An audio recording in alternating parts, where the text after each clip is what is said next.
La Bible déclare, comment le jeune homme rendra-t-il pur son sentier? Et il y a une réponse en se dirigeant d'après ta parole. Ça, c'est dans le livre des psaumes.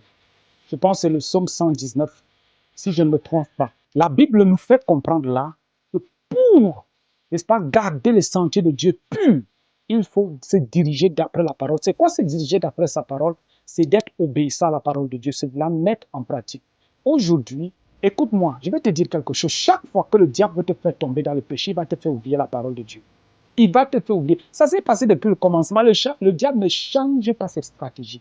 Le diable ne change pas ses actes. C'est pourquoi, lorsque tu as vu une attaque du diable, tu dois déjà. C'est pourquoi la meilleure manière de combattre le diable, c'est de connaître la parole de Dieu. Regardez comment il attaque Ève. Regardez comment il attaque Ève. Il ne change pas sa manière de faire. Il fait en sorte que Ève oublie ce que Dieu lui avait dit au travers de la bouche de son mari.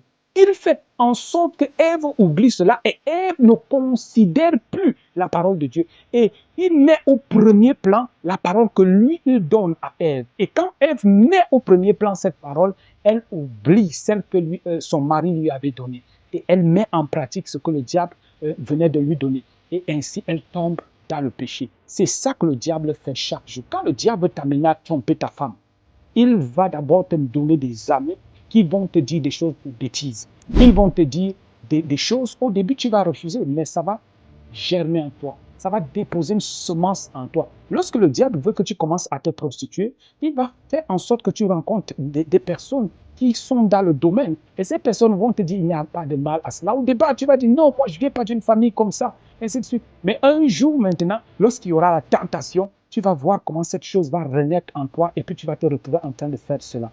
Aujourd'hui, je vais prier d'abord pour anéantir toute forme, n'est-ce pas, d'action menée par l'ennemi pour assujettir et détruire ta vie au nom de Jésus. Tout ce que le diable a déjà planifié contre toi, les fausses rencontres qui veulent te plonger dans le péché, dans un désarroi total, je prie dans le nom de Jésus que ces personnes sont mises en déroute au nom de Jésus. La semence que le diable essaiera de mettre dans ton corps ne pourra pas germer. Et même si tu as déjà une mauvaise semence dans ton corps, je déclare, elle se consume, elle se brûle, elle ne porte pas de fruits au nom de Jésus. Parce que pour que tu commences à poser des actions, n'est-ce pas, qui n'honorent pas Dieu, il faut que la semence commence à produire des fruits. C'est lorsque la personne commence à poser des actions qu'on voit effectivement que, oh, la semence a produit des fruits. Mais ça n'arrivera pas dans ta vie.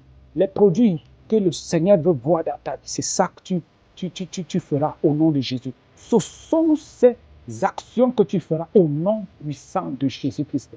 Que Dieu te bénisse dans le nom de Jésus. Amen.